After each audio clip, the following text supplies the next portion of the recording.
Армысыздар, құрметті көрермен, сіздермен бірге Аян және бұл жүрекке жақын арнасындағы жаңа авторлық әңгіме. Кеңес үкіметінің қанды қапасынан қашып шығу тікелей өлімге барумен тең еді. Қашқынның соңынан қанды балақ иттер қосылып, қарулы әскермен бет қарған сары аяз өкшелеп отыратын. Ол жақтан ешкім тірі оралмайтын. Бірақ бір адам тұтас жүйені алдап соқты. Оны атталап іздеді. Темір жолдар жабылып, әрбір ауыл тінтілді. НКВД-нің қарулы жасақтары аяғынан тік тұрды. Оның есімі тікелей Сталиннің өзіне баяндалған деседі. Сонда ол кім болды екен? Қарапайым шаруа ма, әлде қаныбезер қылмыскер ме? Бәлкім, зұлмат машинаның өзіне қарсы шыққан намысшыл ер шығар. Бұл тұтас Кеңес одағын үрейде ұстаған қашқынның хикаясы. Бастамас бұрын, бізді қай жерден көріп отырғандарыңызды жазыңыз. Бұл біз үшін өте маңызды. 1951 жылдың қаңтары. Мәскеудегі басқарманың қапас мұрағатында күні бүгінге дейін аса құпия іс сақтаулы жатыр. Оның сыртына белгісіз шенеуніктің қолымен жолдас Сталинге шұғыл баяндалсын деп жазылған. Ішінде жанарынан от шасқан адамның суреті бар. Ол Кеңес үкіметінің жазалау жүйесін дүр сілкіндірген қашу операциясының құжаттары еді. Асқар Қожабергенұлы есімді теміржол инженері 58-ші баппен ұсталып, Кеңес үкіметіне қарсы үгіт жүргізді деген айыппен істі болған.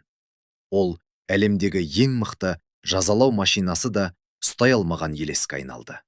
Асқар қарапайым тұтқын емес еді. Өткен өмірінде ол дарынды теміржол инженері болған.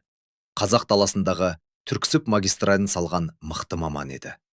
Партия алдындағы абыройда кіршіксіз таза болатын. Оның әкесі Бірінші жаһан соғысында шейіт болды. Анасы 20-шы жылдардағы ашаршылық пен сүзектен көз жұмды. Ал Асқардың өзі көшедегі жетімдіктен елдегі ең білікті мамандардың біріне дейінгі ауыр жолды жүріп өтті.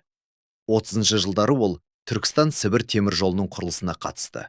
Еңбек Қызыл ту орденін өміріне тағып, жаңа қоғамның үлгілі азаматы атанды. Бірақ нәубет, машинасы оның есігін қаққанда, бұл еңбектің бәрі түкке тұрғысыз болып шықты. Обал сауап дегенді ұмытқан зұлмат оны да аямады. Оны 1949 жылы тұтқындады. Бұған іші әрірттесінің домалақ арызы себеп болды. Ол Асқардың зауыт ішінде, мұхиттың ар жағында жолды тезірек, әрі сапалырақ салат деген сөзін естіп қойған екен. Осы бір ауыз сөз оны степлақтың 10 жылдық тозағына айдауға жеткілікті болды. Алайда Асқар теміржол саласын тұтас елдегі кез келген адамнан артық білетін. Бұл білім оның қанды жүйеге қарсы басты қаруына айналды. Лагерге түскен бетте ол бір ғана шындықты ұқты. Мұнда не тірі қалу керек, не өлу керек. Үшінші жол жоқ еді. Намысқа тырысқан ол, қапастағы алғашқы күннен бастап қашудың жоспарын құра бастады. Қазақ даласындағы степлак ГУЛАГ жүйесіндегі ең қорқынышты, ең қатыгез орындардың бірі еді. Бет қарған сары аязда, ұшы қиыры жоқ ен далада, ең қауіпті саяси тұтқындар азап шекті. Күзет өте мықты, тәртіп қатал болатын. Қашуға әрекеттенген кез келген тұтқын сол жерде атып өлтірілетін. Бірақ Асқар бұл жазалау механизмін кәдімгі күрделі машинаның сызбасы ретінде зерттеді. Ол күзетшілердің ауысуын, шолғыншылардың бағыттарын, пойыздардың жүру кестесін және жергілікті электр бекетінің жұмыс уақытын жаттап алды. Ендігі кезек тек уақыттың еншісіндеді. Әрбір ұсақ түйек бостандыққа бастар алтын кілтеді. Ол лагерді сыртқы әлеммен жалғайтын теміржол торабын жіті назарда ұстады. Асқар бұл қарғыс атқан тозақтан тез құтылудың жалғыз жолы пойыз екенін беске білетін. Арқаның үскірік аязында жаяу алысқа ұзай алмайсың. Далада қалған адам санаулы сағатта үсіп өлетін еді. Есесіне жергілікті шахталардан көмір таситын жүк пойыздары тоқтаусыз жүріп жатты. Тәжірибелі темір жолшы бұл шойын жолды қашуға таптырмас көлік ретінде пайдалана алар еді. Ол пойыздардың қозғалыс кестесін жаттап, қай эшелонның қай бағытқа жүретінін, қай бекетте аялдайтынын көңіліне түйіп алды. Бұл құнды мәліметтерді алу үшін ол түрмедегі темір жолшыларға өзінің өлшеулі қара нанын беріп отырды. 15 қаңтардың таңында күн райы 42 градус үскірік аязды көрсетіп тұрғанда, Асқар барақтан түтіндей ғайып болды. Күзетшілер тұтқынның жоқтығын тек кешкі түгендеу кезінде ғана байқады. 7 сағат ішінде бір адам даланың көкжалы шыдамайтын, ұшы қиыры жоқ ақ түтек боранда із-түссіз жоғалды. Қалайша? Бұл сұрақ НКВД тергеушілерін айлап азаптады. Болжамдар көп еді, бірақ шындық одан да таңғаларлық болып шықты. Асқар өзінің инженерлік білімін іске қосып, жергілікті шахтадан көмір таситын жүк пойызына жасырынған еді. Ол алдын ала вагондардың біріндегі көмір үйіндісінен табыттың көлеміндей қуыс қазып, өзіне жасырынатын орын дайындап қойған. Шүберектер мен темір сынықтарынан арнайы жасалған тыныс алу түтігі оған тонналаған көмірдің астында тұншықпай жатуға мүмкіндік берді. Асқар барлығын жіпке тізгенде есептеп шықты. Қанша көмірді орнынан жылжыту керектігін, қуысты қазуға қанша уақыт кететінін, тіпті осы қолдан жасалған табыттың ішінде қандай температурада тірі қала алатынын да дәл өлшеді. Бұл үміті үзілген қарапайым тұтқынның емес, нағыз дарынды инженердің мінсіз жоспары еді. Лагерь басшылығы Степлахтан 100 шақырым аумаққа дейін тосқауыл қойып, іздеу салып жатқанда, қашқын оңтүстікке қарай заулап бара жатты. Ол көмір тиеген вагонда қара топыраққа әбден сініп, жүктен айырмашылығы қалмайтындай тереңге көміліп алған еді. Жарық бекетінде эшелонды тексерген күзетші кейін әріптестеріне сол вагонда бір оғаштық бар сияқты көрінді. Бірақ көзіме елестеген шығар деп ойладым, деп ақталған еді. Асқар темір арматураның сынығынан жасаған түтікше арқылы дем алып, сүйектен өтетін ызғарлы аязға тіс шақыратып төзді. Пойыз Ақмолаға жеткенше, ол осы көмір табыттың ішінде 3 күн, 3 түн бойы тапжылмай жатты. Осы уақыт аралығында ол 2 рет есінен танып қалды. Бірақ бойындағы болаттай берік намыс оған берілмеуге күш берді. Ажал оның дәл жанында жүрді. Алайда Асқар бостандық үшін өлуге де дайын еді. Ақмола шаһарында оның ақылға сыймас қашу хикаясының жаңа тарауы басталды. Бірақ бұл бекетте ұзақ қалу тым қауіпті еді. Сондықтан ол теміржол торабы саналатын солтүстікке, Қызылжарға қарай жасырын жол тартты. Асқар өзінің бүкіл ел бойынша іздеуде жүргенін, әрбір милиция бөлімшесіне оның суретімен белгілері таратылғанын жақсы білді. Оған жаңа есім, жаңа өмір керек еді. Бұл тұста да оның инженерлік мінсіз дәлдігі шешуші рөл атқарды. Ол лагерде жүргеннің өзінде әкімшілік қызметте істейтін тұтқындар арқылы құжаттар мұрағатын алдын ала зерттеп қойған болатын. Сөйтіп, сүзектен қайтыс болған тобылдық теміржол слесарі Мақсұт Смағұловтың құжаттарын тауып алды. Жас шамасы да, мамандығы да сәйкес келетін еді. Тіпті сырт келбетінде де ұқсастық бартын. Қызылжардың жергілікті ұры қарлары арқылы Асқар бар жоғы 2 күннің ішінде жалған құжаттарды қолына түсірді. Бұл құжаттың құны көмір вагонында келе жатып, балғамен өзі қағып алған алтын тісімен бір алаяққа теміржол арқылы заңсыз жүк тасымалдаудың айла шарғысын жасап беру туралы уәдесі еді. Қызылжардың қылмыстық әлемінде теміржолдың қыр-сырын беске білетін, қызмет үшін өз білімімен бөлісуге дайын жұмбақ адам туралы қауесет кез тарады. Асқар өткен өмірі туралы жақ ашпады, бірақ оның кәсібилігі бәрін айтып тұрған еді. Асқар Қожабергенұлының Мақсұт Смағұловқа айналуы тек жаңа құжаттарды ғана емес, сырт келбетімен әдеттерін түбегейлі өзгертуді талап етті. Ол мұртынан арылып, шаш үлгісін өзгертті. Бала күннен есінде қалған солтүстік өмірдің диалектісімен сөйлей бастады. Жүрісі де ауырлап, нағыз қара жұмысшыға тән кейіпке енді. Тіпті өзін ұстау мәнері де адам танымастай өзгерді. Енді ол зиялы инженер емес, қарапайым слесарь болды. Әрбір ұсақ түйекке дейін ойластырылып, әрбір қимылы мінсіз сондалды. Осылайша Асқардың күлінен Мақсұт Смағұлов қайта жаралды. Бірақ жаңа құжат қолына тисе де, Асқар империяның орталық бөлігінде қалу тікелей ажалмен тең екенін түсінді. Қадам басқан сайын тексеріс, тыңшылардың торы тым кең жайылған еді. Сондықтан жазалау жүйесінің тамыры әлі тереңге бойлай қоймаған жаққа кету керек болды. Ол бағыт ұлы дала елі, Қазақстан. Күн сайын мыңдаған адам келіп кетіп жатқан, сан мыңдаған құрылысшылар мен қоныс аударушылардың арасында сіміп кетуге болатын тың өлкелер.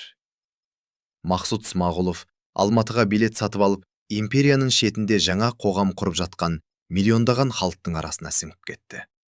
Ал бұл уақытта Мәскеуде нағыз дауыл басталған еді. Қашқын туралы баяндама қауіпсіздік министрінің орынбасарының үстеліне, одан министрге, соңында тікелей Сталиннің өзіне жетті. Көсем жүйенің мүдіргенін, әсіресе мұндай атышулы жағдайларда дәрменсіздік танытқанын еш кешірмейтін. Асқардың хикаясы Сталиннің тікелей жеке бақылауына алынған істердің қатарына қосылды. Кремльдегі жиында ол кейіннен чекистер арасында аңызға айналған мынадай сөз айтты. Бір ғана қашқын тұтас елді ақымақ етіп отыр. Бұл жай ғана қашу емес, бұл мемлекетке жасалған қастандық. Тұтас империядағы әрбір адамның тынысын бақылап отырмын деп санаған көсем үшін, Асқардың бұл ісі оның жеке намысына тиген ауыр соққы болды. Қандай құнмен болса да табылсын. Іс қағазының бетіне осындай бұрыштама қойылды. Іздеу жұмыстарына НКВД-ның ең мықты ізгесушілері жұмылдырылып, бүкіл ел бойынша тыңшылар желісі аяғынан тік тұрды. Оны ұстап берген адамға кеңес инженерінің 1 жылдар жалақысы көлемінде сыйақы тағайындалды. Асқардың суреті батыстан шығысқа дейінгі әрбір милиция бөлімшесінің төрінде ілулі тұрды. Бірақ қашқын үшін ең қорқыныштысы, Сталин тек оны іздеумен айналысатын аңшылық деген құпия атаумен арнайы жедел топ құруға бұйрық берді. Елдің ең мықты деген 30 ізгесушісіне бір ғана тапсырма берілді. Степлахтың елесін табу. Алайда елес тұтқа бермей құтылып жүрді. Алматыда Мақсұт Смағұлов жаңа өнеркәсіп орындарына апаратын темір жол тармағының құрылысына жұмысқа орналасты. Оның шеберлігі бірден көзге түсті. Қарапайым слесарь үшін ол күрделі инженерлік сызбаларды тым жақсы түсінетін еді. Асқар қолында дипломы бар мамандардың өздерін тығырыққа тіреген техникалық түйткілдерді оп-оңай шешіп тастайтын. Ешкімнің ойына келмейтін тың тәсілдерді ұсынып, теміржол құрылысындағы терең білімін еріксіз паш етті. Бұл оның ең үлкен қателігі болуы мүмкін еді. Бірақ Мақсұтқа айналған Асқар бұдан да шығар жол тапты. Ол бригадирге соғысқа дейін техникумда оқығанын, бірақ тобылды бомбалау кезінде білімі туралы құжаттарының бәрі өртеніп кеткенін айтты. Бұл хикая шындыққа жанасатын еді. Өйткені соғыстан кейінгі жылдары мұндай тағдыр тәлкегіне түскен адамдар мыңдат саналатын.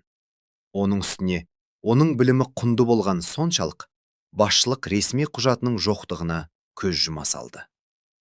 Мақсұт техникалық мәселелер бойынша бейресми кеңесшіге айналды. Тіпті жобаның бас инженерлері де одан ақыл сұрауға келетін. Тағдырдың тәлкегін қараңыз.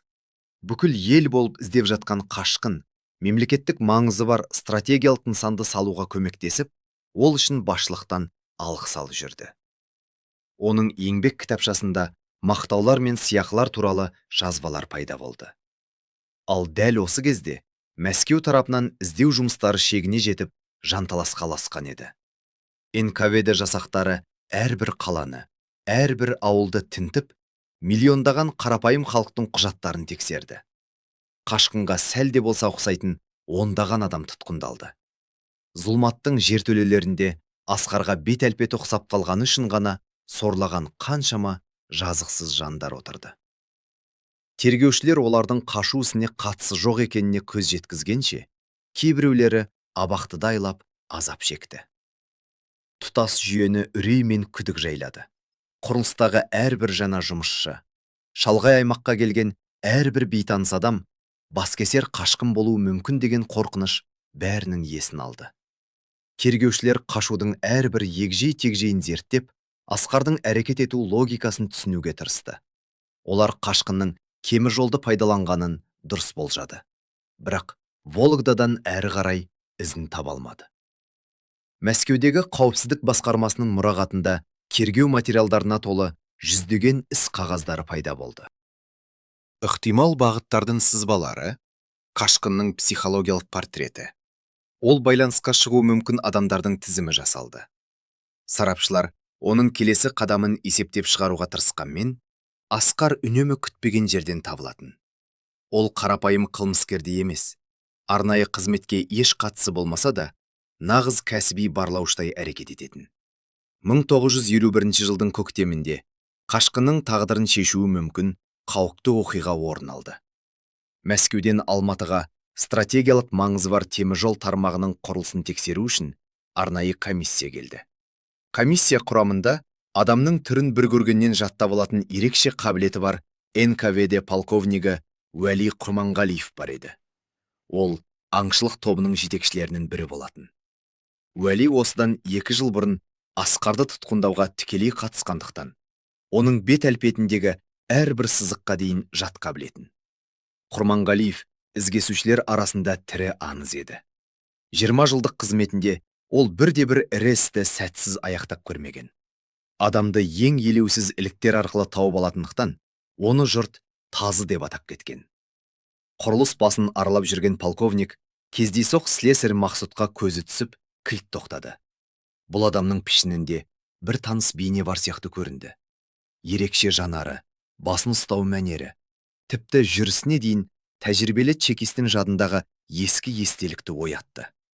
Полковник маңызды нысан үшін кадрларды тексеру қажеттігін сылтауратып, құрылыс бастығынан барлық жетекші мамандарды таныстыруды талап етті. Басшылық бұған бірден келісті. Мәскеуден келген тексеріс ерекше назарды қажет ететін. Полковниктің өзіне тесіле қарап тұрғанын байқаған Асқар ойынның біткенін бірден ұқты. Тәжірибелі чекист бұл жанарды, бұл пішінді, басты ұстаудың осы бір ерекше мәнерін қайдан көргенін есіне түсіруге тырысып тұрған еді. Лагердің қатал мектебінде шыңғалған түйсік Асқарға бұл адамның өзін танитынын ескертті. Тағы санаулы секундтан соң оның есіне бәрі түсері анық еді. Шұғыл әрекет ету керек болды. Асқар іштей тәуекелге бел байлады. Ол шұғыл шаруалары шығып қалғанын айтып, кешірім сұраған күйі барактан асығыс шығып кетті. Полковник оны жанарымен ұзатып салды да, кенет есіне түсірді. Бұл баяғы степлақтан қашқан елестің дәл өзі ғой. Уәли телефонға қарай тұра ұмтылды, бірақ тым кеш еді. Мақсұт Смағұлов осыдан 1 жыл бұрын Асқар қалай ғайып болса, дәл солай із-түссіз жоғалды. Асқар мұндай жағдайға алдын ала дайындалып қойған болатын. Ол 3-ші тұлғаға, яғни Бакуден келген слесарь Пірәлі Ғаниұлының атына құжаттар әзірлеп, оны құрылысқа жақын маңдағы жасырын орынға тығып қойған еді.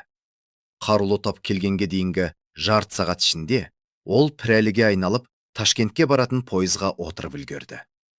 Полковник Уәли қарулы жасақпен құрылыс басына жеткенде, қашқын жаңа есіммен, жаңа өмірге қарай қазақ даласымен заулап бара жатты.